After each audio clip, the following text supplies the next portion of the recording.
মাননীয় প্রধানমন্ত্রীর মাদককে যে জিরো টলারেন্স নীতি বলেছেন মাদকের বিরুদ্ধে, এই প্রেক্ষাপটে আমরা মাদক বিরোধী বিভিন্ন অভিযান জোরদার করেছি। করোনাকালীন সময়েও আমরা মাদক বিরোধী অভিযান অব্যাহত রেখেছি। চলো যাই যুদ্ধে মাদকের বিরুদ্ধে এই মূল মন্ত্রে সারা দেশব্যাপী র্যাব বিভিন্ন মাদক অভিযান পরিচালনা করে আসছে। মাননীয় প্রধানমন্ত্রীর জিরো টলারেন্স নীতির আলোকে আমরা বলতে চাই, কেউ আইনের ঊর্ধ্বে নয়। যারা এই মাদকের সাথে জড়িত হবে তাদের বিরুদ্ধে আমরা আইনানুগ ব্যবস্থা গ্রহণ করব। আপনারা জানেন, গত ৩রা আগস্ট ২০২১ তারিখ রাতে রাজধানীর বসুন্ধরা এলাকা হতে মিশু হাসান ও জিসানকে র্যাব গ্রেফতার করতে সক্ষম হয়। গ্রেফতারকৃতদের জিজ্ঞাসাবাদে প্রাথমিকভাবে আমরা জানতে পারি রাজধানীর গুলশান, বাড়িধারা ও বনানী সহ বিভিন্ন এলাকায় পার্টি ডিজে পার্টির নামে বিভিন্নভাবে অনৈতিক কার্যক্রম পরিচালিত হয়।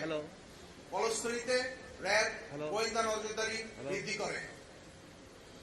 এরই ধারাবাহিকতায় র্যাব সদর দপ্তরের গোয়েন্দা শাখা ও র্যাব ১-এর একটি আভিযানিক দল গত ৪ আগস্ট দিবাগত রাতে রাজধানীর বনানী এলাকা হতে শামসুন নাহার স্মৃতি ওরফে স্মৃতিমণি ওরফে পরিমণি এবং নজরুল ইসলাম ওরফে রাজ সহ ৪ জনকে গ্রেফতার করতে সক্ষম হয়।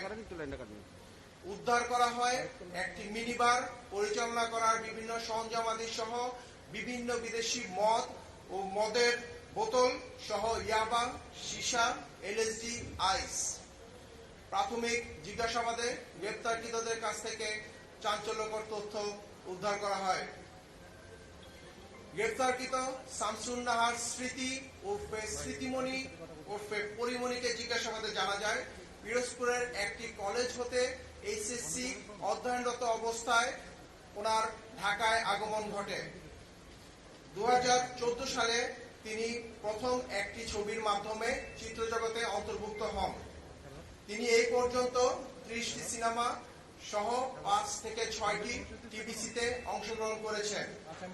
পিরোজপুর থেকে ঢাকায় এসে চিত্রজগতে দৃঢ় অবস্থানের পিছনে তিনি জানান নজরুল ইসলাম ওরফে রাজের একটি গুরুত্বপূর্ণ ভূমিকা ছিল। গ্রেপ্তারকৃত পরিমণি ২০১৬ সাল হতে অ্যালকোহলে আসক্ত হয়ে পড়েন। তার ফ্ল্যাট হতে বিভিন্ন ব্র্যান্ডের বিদেশি মদ উদ্ধার করা হয়। তিনি নিয়মিত অ্যালকোহল সেবন করতেন এবং মাত্রাতিরিক্ত অ্যালকোহল সেবনের চাহিদা মেটানোর জন্য তিনি নিজের ফ্ল্যাটে একটি মিনি বার স্থাপন করেন। এছাড়া তিনি তার বারে বিভিন্ন সময় পার্টি সহ বিভিন্ন ডিজে পার্টির আয়োজন করতেন। তার এই মিনি বারে বিভিন্ন সময় নজরুল ইসলাম, রাজ সহ বিভিন্ন ব্যক্তিদের যাতায়াত ছিল। তার এই মিনিবারে অ্যালকোহল সাপ্লাই সহ বিভিন্ন সহযোগিতা করে আসত নজরুল ইসলাম ওরফে রাজ। গ্রেপ্তারকৃত নজরুল ইসলাম ওরফে রাজকে জিজ্ঞাসাবাদে জানা যায় সে ১৯৮৯ সালে খুলনার একটি মাদ্রাসা থেকে দাখিল সম্পন্ন করেন। পরবর্তীতে ঢাকায় গ্র্যাজুয়েশন সম্পন্ন করে বলে তিনি দাবি করেন। অতঃপর সে বিভিন্ন ব্যবসা বাণিজ্য ও ঠিকাদার কার্যক্রম শুরু করেন। পাশাপাশি শোবিজ জগতেও তার অনুপ্রবেশ শুরু হয়। তিনি রাজ মাল্টিমিডিয়া নামে একটি মাল্টিমিডিয়ার স্বত্বাধিকারী। তিনি বিভিন্ন নাটক প্রযোজনা সহ বিভিন্ন শোবিজ অঙ্গনে বিভিন্ন প্রযোজনা করেছেন।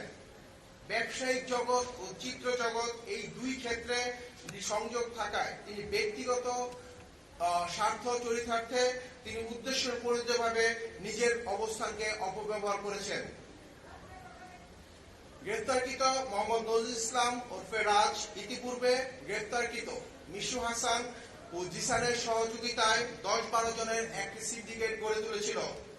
উক্ত সিন্ডিকেটটি রাজধানী ঢাকার বিভিন্ন অভিজাত এলাকায়, বিভিন্ন গুলশান, বাড়িধারা সহ বিভিন্ন এলাকায় পার্টি সহ ডিজে পার্টির আয়োজন করত। ওই সকল পার্টিতে বিভিন্ন অনৈতিক কার্যক্রম সহ মাদক সেবন সহ বিভিন্ন কার্যক্রম পরিচালিত হতো। উক্ত পার্টিতে অংশগ্রহণকারীদের কাছ থেকে বিভিন্ন অর্থে বিভিন্ন পরিমাণে অর্থ সংগ্রহ করা হতো। এরই মাধ্যমে এই সিন্ডিকেটের সদস্যরা বিপুল পরিমাণ অর্থের মালিক হয়ে যায়। তাদের এই প্রতিটি পার্টিতে 15 থেকে 20 জন সদস্য অংশগ্রহণ করত এবং এইসব সিন্ডিকেটে থেকে যাদেরকে তারা বিভিন্ন ব্যক্তিবর্গদের তারা বিদেশে ট্রেজার ট্রিপ সহ বিভিন্ন ট্রিপের আয়োজন করত। এই পার্টি আয়োজনের ক্ষেত্রে আগত ব্যক্তিদের চাহিদা ও পছন্দ অনুযায়ী পার্টি সমূহে বিভিন্ন ব্যক্তিবর্গকে পাঠানো হতো।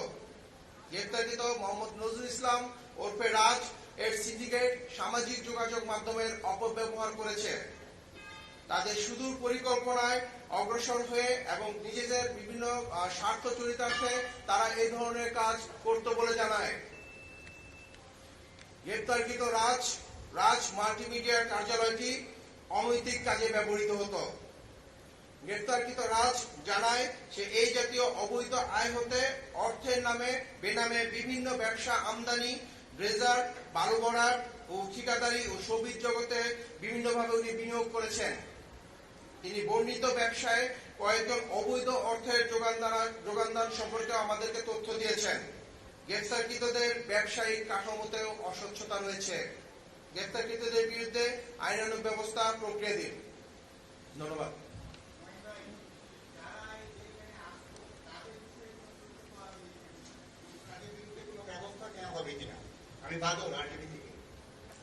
ধন্যবাদ আপনাকে।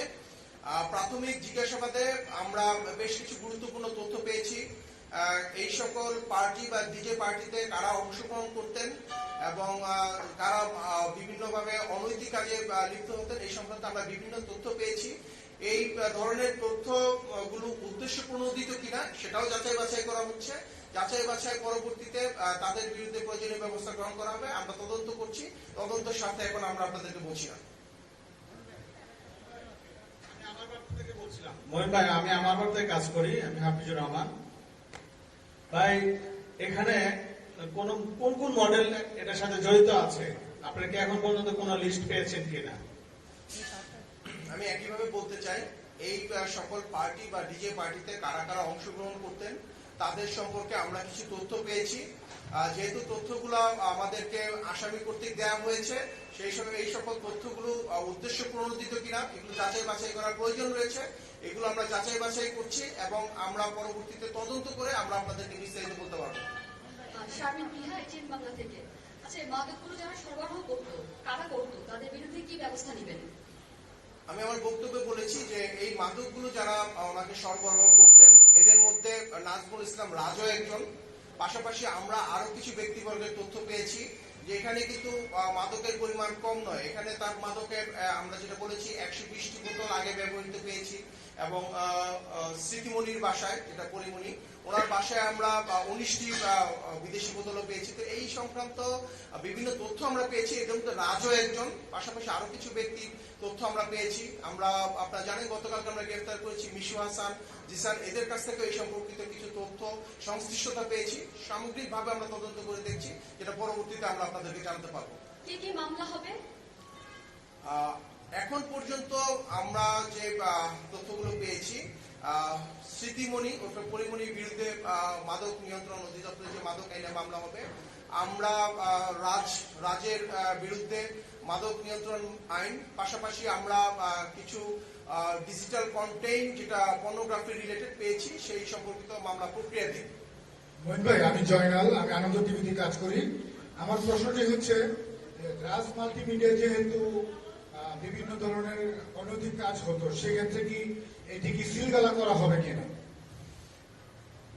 প্রাথমিক জিজ্ঞাসাবাদে আমরা জেনেছি নজরুল ইসলাম রাজ তার যে প্রযোজনার যে ক্যারিয়ার এটি শুরু হয় 2014 সালে। তখন তার নিজের নামে কোনো মাল্টিমিডিয়া ছিল না। সে বিভিন্ন নামে বেনামে বিভিন্ন নাটক সহ বিভিন্ন নাটক এবং মিডিয়া যে মুভি সেগুলো উনি প্রযোজনা করে আসছিল। পরবর্তীতে আমরা জেনেছি 2018 সালে তিনি এই রাজ মাল্টিমিডিয়াটি উনি কার্যক্রম শুরু করেন, যার মাধ্যমে তিনি ইতিমধ্যে 2টি সিনেমা প্রযোজনা করছেন। এবং এই রাজ মাল্টিমিডিয়ার যে অফিস আমরা পেয়েছি, সেই অফিসে আমরা নিয়মতান্ত্রিক ভাবে গতানুগতিক যে নিয়ম র্যাব অভিযান পরিচালনা করার ক্ষেত্রে যে র্যাবের একটি গোয়েন্দা দল থাকবে, আভিযানিক দল থাকবে এবং র্যাবের ম্যাজিস্ট্রেট থাকবে, তাদের মাধ্যমে আমরা গতানুগতিকভাবে অভিযান পরিচালনা করেছি এবং এখন পর্যন্ত আমরা সেই মামলার সাথে এই অভিযানে যে তার অফিস সেটিও তার সাথে অন্তর্ভুক্ত আছে। পরিমাণে আসলে যাদের যাতায়াত ছিল তাদেরকে আইনের আওতায় আনা হবে কিনা? হ্যাঁ, শোনা যাচ্ছে না। পরিমণির আসলে যাতায়াত ছিল তাদের আইনের আওতায় আনা হবে আমরা শুনতে পাই না। ভাই আমার একটা প্রশ্ন ছিল, আমি লিটন হায়দার, আমি বিডি নিউজে আছি। জি ভাই সরি, আমি একটু জানতে চাচ্ছিলাম, সেটা হচ্ছে যে আপনি বলেছেন যে পরিমণি উনি 2016 সাল থেকে মাদকাসক্ত, মানে মদের প্রতি তার একটা আসক্তি আছে। আমার প্রশ্নটা ছিল যে পরিমণি এবং রাজের যে মদগুলো উদ্ধার করেছেন, পরিমণির মাদক ব্যবহারের ক্ষেত্রে তার লাইসেন্স ছিল কিনা, মানে বৈধভাবে লাইসেন্স তার করার ক্ষেত্রে তার অনুমতি ছিল কিনা জানাবেন। আমরা পরিমণির এই অভিযান যে পরিচালনা করেছি, একইভাবে যেটা আমি বলছিলাম, একটি আইন সিদ্ধভাবে গতানুগতিক নিয়ম অনুযায়ী আমরা তার এখানে অভিযান পরিচালনা করেছি। আমাদের এখানে গোয়েন্দা দল ছিল, র্যাবের আভিযানিক দল ছিল, ম্যাজিস্ট্রেট ছিল। আমরা তার বাসায় অভিযান পরিচালনাকালীন সময় বিপুল পরিমাণ মাদক পেয়েছি, যেটা আসলে একটি লাইসেন্সে কাভার করার প্রশ্নই আসে না। পাশাপাশি আমরা তার একটি লাইসেন্সের কপি আমরা পেয়েছি, যেটা আইন সিদ্ধ নয়, যেটা অনেক আগেই সেটা মেয়াদ উত্তীর্ণ ছিল। তো আমরা যে তার লাইসেন্সের যে কপিটি পেয়েছি সেটা মেয়াদ উত্তীর্ণ ছিল এবং সেটা আইন সিদ্ধ ছিল না।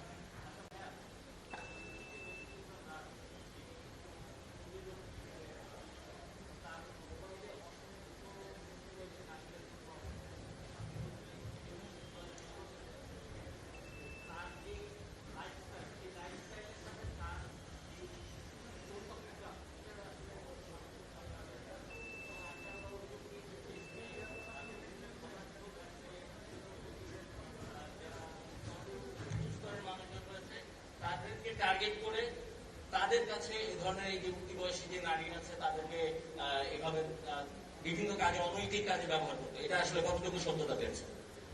ধন্যবাদ আপনাকে। আপনার মতো আমরাও বিভিন্ন সামাজিক যোগাযোগ মাধ্যমে, বিভিন্ন গণমাধ্যমে শুনেছি যার বিভিন্ন অনৈতিক কার্যকলাপের কথা। পাশাপাশি সে ব্যবসার সাথে তার শ্রমিক অঙ্গনকে সে সম্মিলিতভাবে সে বিভিন্ন অনৈতিক কার্যক্রম পরিচালিত করে আসছিল। সে বিভিন্ন ব্যক্তিবর্গকে, যারা উচ্চাকাঙ্ক্ষী ছিল, যারা উচ্চবিলাসী ছিল, তাদেরকে মিডিয়া জগতে পপুলার করার ক্ষেত্রেও তার অনেক অবদান ছিল। এই কাজটি সে কিছু কিছু ক্ষেত্রে নৈতিকভাবে এবং অনৈতিকভাবে করেছে, এই সম্পর্কিত আমরা তথ্য পেয়েছি। পাশাপাশি তাকে জিজ্ঞাসাবাদেও আপনার যে বক্তব্য সেই অনুযায়ী তাকে জিজ্ঞাসাবাদেও আমরা বিভিন্ন তথ্য পেয়েছি, যে বিভিন্ন উঠতি বয়সী যারা নিজেদেরকে সফল হতে চায় বা উচ্চাকাঙ্ক্ষী যারা মিডিয়া জগতে নিজের অবস্থান তৈরি করতে চায়, তাদেরকে সে তাদের স্বার্থ চরিতার্থে সে সহযোগিতা করেছে, এরকম বিভিন্ন তথ্য আমরা পেয়েছি।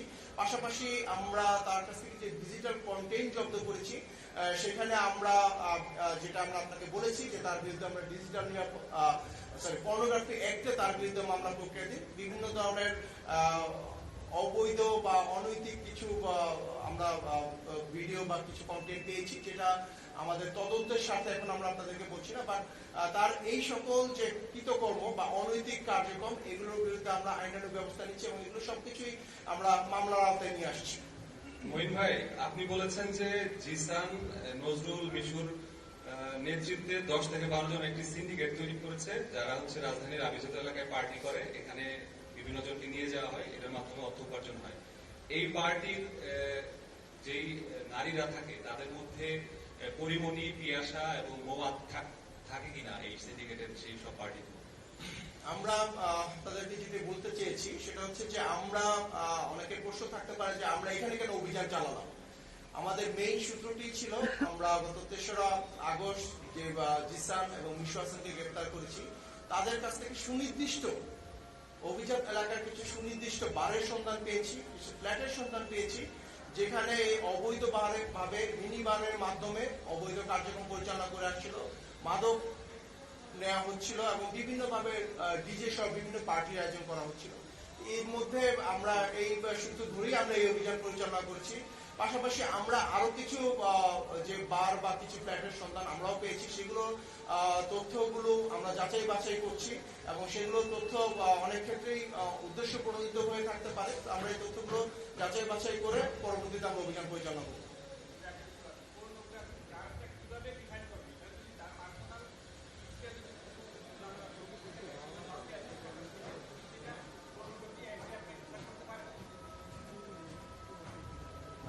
সেটা পারে। আমরা তো এটাতে কাউকে তো সে ব্ল্যাকমেল করে নাই যে এই পর্নোগ্রাফি কাউকে দিয়ে সেটা করছে, কিন্তু তার কন্টেন্ট যেটা পাইছে এটা একদম শুধু যে তার পিসিতে তার মোবাইলে তার ঘরে যখন লোকের ছবি থাকে সেটি কিন্তু এই অফেন্সের একটা পড়ে কিনা। প্রাথমিক জিজ্ঞাসাবাদে বা বিভিন্ন অভিযুক্তের বক্তব্য অনুযায়ী, পাশাপাশি মিশুর হাসান এবং জিশানের বক্তব্য অনুযায়ী আমরা জেনেছি তার মোবাইলে বা তার কাছে যে বিভিন্ন সময়ে বিভিন্ন উঠতি বয়সী মানুষের কন্টেন্ট ছিল, এই কন্টেন্টগুলো সে উদ্দেশ্য প্রণোদিতভাবে, আমি আমার বক্তব্যে বলেছি উদ্দেশ্য প্রণোদিতভাবে সে ব্যবহার করেছে বিভিন্ন সময়ে, যেটা অনেক ক্ষেত্রেই তার নিজের স্বার্থ চরিতার্থে, অনেক ক্ষেত্রেই কোনো ইন্ডিভিজুয়ালি কারো স্বার্থ চরিতার্থে ব্যবহার করা হয়েছে। সেই ক্ষেত্রে আমাদের যারা আইনজ্ঞ আছে, এটা আইন সিদ্ধ কিনা তারা এটা পর্যালোচনা করেছে। এই পর্যালোচনার প্রেক্ষিতে আমরা তাদের বিরুদ্ধে এই অভিযোগ থানায় উপস্থাপনের মাধ্যমে তাদের বিরুদ্ধে মামলা দায়ের করা হবে। পার্টিকুলারলি পরিমণিটা তো আপনার একটা ভিকটিম লাগবে, এরকম ভিকটিম পাইছেন আপনারা?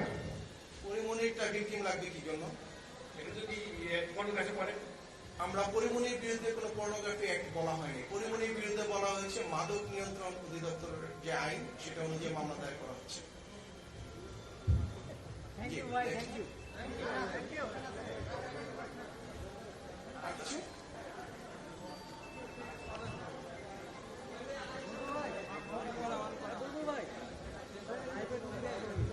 মহিন ভাই, এই যে রাজের বিষয়টা একটু ক্লিয়ার হওয়ার জন্য আমার একটা প্রশ্ন। আপনি বলেছেন যে উদ্দেশ্য প্রণোদিত ভাবে সেই পর্নোগ্রাফি কন্টেন্ট গুলো তৈরি করতো, এটা কি কন্টেন্ট তৈরি করতে কি করেছি? না? আচ্ছা, তার পিসিতে পাওয়া গেছে, এগুলো কি তার বাণিজ্যিক উদ্দেশ্য ছিল না ব্ল্যাকমেইলিং ছিল? সেটাই আমরা বলেছি যে প্রাথমিকভাবে আমরা জিজ্ঞাসাবাদে তার যে বিভিন্ন বক্তব্য আমরা পেয়েছি, সেটি সে যেগুলো বলেছে তার বক্তব্যের সাথে যারা ভুক্তভোগী তাদের বক্তব্য যাচাই বাছাই করা হচ্ছে। পাশাপাশি তার যে বক্তব্য সেটা উদ্দেশ্য প্রণোদিত কিনা, সে কাউকে ফাঁসানোর জন্য বলছে কিনা বা কোনো ব্ল্যাকমেল করার জন্য বলছে কিনা, এটাও আমরা তদন্ত করছি। এই তদন্ত করার পরে সার্বিকভাবে আমরা আপনাদেরকে বিস্তারিত বলতে পারবো এবং সার্বিকভাবে প্রমাণ হওয়ার পরেই তার বিরুদ্ধে আমরা মামলা রুজু করবো। মহিন ভাই, আমি সাদ্দাম হুসাইন। পরিমণির বাসায় যে মাদক দ্রব্যগুলি পাওয়া গেছে, এতে মনে হচ্ছে তার বাসা একটা মিনি বার হিসেবে ইউজ হচ্ছে। এক্ষেত্রে আপনারা গতকাল থেকে এখন পর্যন্ত যে প্রাথমিক জিজ্ঞাসাবাদ করেছে, সেখানে কি পরিমণি আপনাদের কাছে এটা স্বীকার করেছে কিনা যে বিভিন্ন সময় তার বাসায় এই ধরনের মাদকের পার্টি হতো কিনা? আমি আপনাদেরকে বলেছি, আমার বক্তব্যেই বলেছি যে আমরা তার বাসায় যে একটি মিনি বার পেয়েছি, যেটা আইন সিদ্ধ নয়। কারো ব্যক্তিগত বাসায় একটি মিনি বার থাকতে পারে না। তার এই যে তার বাসায় যে মিনি বার থাকাটা, এটা আইন সিদ্ধ নয়। পাশাপাশি উনি আমাদেরকে প্রাথমিক জিজ্ঞাসাবাদে বলেছেন যে উনি অনেক ক্ষেত্রেই, যেহেতু উনি একটু অতিমাত্রায় মাদকাসক্ত মাঝে মাঝে ছিলেন, অনেক ক্ষেত্রে অতিমাত্রায় অ্যালকোহল গ্রহণ করতেন, এই জন্য উনি ওনার প্রাথমিক জিজ্ঞাসাবাদে বলেছেন যে উনি তার বাসার ফ্ল্যাটে এই ধরনের বার উনি মেনটেন করে গিয়েছেন। পাশাপাশি আমরা রাজের বক্তব্যে আমরা জেনেছি যে বিভিন্ন সময় এই বারে তারা ডিজে পার্টি সহ বিভিন্ন পার্টি আয়োজন করতো, যেখানে রাজ সহ তাদের বিভিন্ন লোকজন এই বারগুলোতে উপস্থিত থাকতো। মহিন ভাই, আসসালামু আলাইকুম। মহিন ভাই, একটা প্রশ্ন আছে। আমি মাসুদ রাহান পলাশ। গতকালকে যখন দেখলাম যে পরিমণি ফেসবুক লাইভে আসলেন, এসে তিনি জানালেন যে তার বাড়িতে কারা যেন আসছে, তাকে হত্যা করতে আসছে। ঠিক এরকম একটা পরিস্থিতিতে তিনি ফেসবুক লাইভে বললেন যে আইন শৃঙ্খলা বাহিনী যদি এসে থাকে তারা কেন পরিচয় দিচ্ছে না। তারপরে বললো যে সাদা কালো পোশাকে আসছে, এসে তাকে মানে তার আসলে ডাকাত শব্দটাও সে উচ্চারণ করছে। তো এরকম একটা সরকারি বাহিনীকে নিয়ে ফেসবুকের মতো একটা জায়গায় অপপ্রচার এবং সরকারি কাজে বাধা দান, এই ব্যাপারে আপনাদের কোনো বক্তব্য বা তার বিরুদ্ধে আসলে কোনো ব্যবস্থা নেওয়ার সুযোগ আছে কিনা? প্রথমত, উনি লাইভে এসে কেন এই ধরনের বক্তব্য প্রদান করলেন, তার আসলেই কোনো উদ্দেশ্য আছে কিনা এবং কেন উনি এই বিভ্রান্তকর তথ্য প্রদান করলেন, এটা আমরা তদন্ত করে দেখছি। কারণ র্যাব যখন অভিযান পরিচালনা করে গতানুগতিকভাবে র্যাবের গোয়েন্দা শাখা থাকে, র্যাবের আভিযানিক দল থাকে এবং র্যাবের ম্যাজিস্ট্রেট ছিল, এবং আপনারাও গণমাধ্যমের মাধ্যমে দেখেছেন যে এখানে র্যাবের ইউনিফর্ম পরা লোক ছিলেন, গোয়েন্দা শাখার লোক ছিলেন, সবাই ছিলেন। তো প্রাথমিকভাবে আমরা মনে করি যেহেতু উনি সংক্ষুব্ধ ছিলেন, উনি ভীত সংস্কৃত ছিলেন, এক্ষেত্রে হয়তো উনি বিভিন্ন কথা বলে থাকতে পারেন, যেটা আমরা যাচাই বাছাই করছি এবং এইটা তদন্ত সাপেক্ষে আমরা প্রয়োজনীয় ব্যবস্থা গ্রহণ করব। ভাই আমি একটা প্রশ্ন করতে চাচ্ছি। মহিন ভাই, যে পরিমণি নেতৃত্বাদের এই চক্রের হাতে এখন পর্যন্ত কতগুলো মানুষ ভিকটিম হয়েছেন বা ব্ল্যাকমেলিং এর শিকার হয়েছে? আমি যেটা আপনাদেরকে বক্তব্য বলেছি যে পরিমণির চক্রগুলি নিয়ে আমরা বলেছি নজরুল ইসলাম, রাজ, তারপরে জিসান, মিশু, এই একটি সংঘবদ্ধ চক্র ছিল যারা বিভিন্ন সময়ে এই ধরনের অপকর্ম করত, পার্টির নামে বা বিভিন্ন ডিজে পার্টির মাধ্যমে অনৈতিক কার্যকলাপ করত। এই চক্রে আমি বলেছি যে অলরেডি 10 থেকে 12 জন রয়েছে। এই চক্রকে আমরা বিভিন্নভাবে তাদেরকে গোয়েন্দা জালে আটকে তাদেরকে গ্রেফতারের চেষ্টা করছি। পাশাপাশি এই চক্রের মাধ্যমে কেউ প্রতারিত হয়েছে কিনা এই সম্পর্কে বিভিন্ন তথ্য আমরা পেয়েছি, বাট আমি বারে আপনাদেরকে বলছি যে এই তথ্যগুলো উদ্দেশ্য প্রণোদিত কিনা বা কারো স্বার্থ চরিতার্থ করার জন্য কিনা, এটার জন্য আমাদের তদন্ত প্রয়োজন। যে তদন্তগুলো আমরা করছি, এই তদন্ত পরবর্তীতে আমরা আপনাদেরকে ডিটেলস বলতে পারবো। আরেকটা প্রশ্ন লাস্ট আছে। কোশ্চেন। হ্যাঁ, আরেকটা কোশ্চেন হচ্ছে মঈন ভাই, যে আপনারা যখন পরিমণির বাসা থেকে বিভিন্ন মাদক দ্রব্য উদ্ধার করেছেন, এর মধ্যে আমরা দেখতে পেয়েছি যে অতি সম্প্রতি যে মাদকটি আমাদের দেশে এসেছে এলএসডি এবং আইস, এই ধরনের মাদক রয়েছে। তো আপনারা তদন্তে কি পেয়েছেন? এই মাদকগুলোতে সে কতদিন ধরে আসক্ত বা কাদের কাছ থেকে সে এগুলো সংগ্রহ করত? ধন্যবাদ। ধন্যবাদ আপনাকে।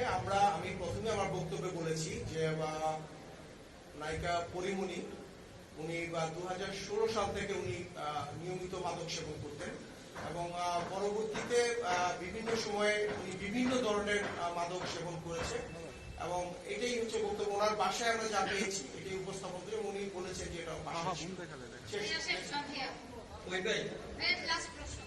Last question.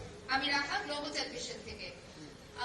আপনি বলছিলেন যে পরিমণি এবং রাজে তারা যে মাদক পেয়েছেন এবং যে পার্টির আয়োজন করতো সেটার ফান্ডিং কারা করতো, এরকম কোন তথ্য আপনারা পেয়েছেন কিনা? আমি আপনাকে বলেছি যে এই সকল যে পার্টি আয়োজন করা হতো, এই সকল পার্টি থেকে বিপুল পরিমাণ অর্থ তারা উপার্জন করতো। রাজ সহ যে সিন্ডিকেটটি আমরা বলেছি, জিসান, মিশু, হাসান, এই চক্রটি বিপুল পরিমাণ অর্থ তারা সংগ্রহ করতো এবং যেটা পরবর্তীতে তারা বিভিন্ন ব্যবসার কাজে ব্যবহৃত করতো। এই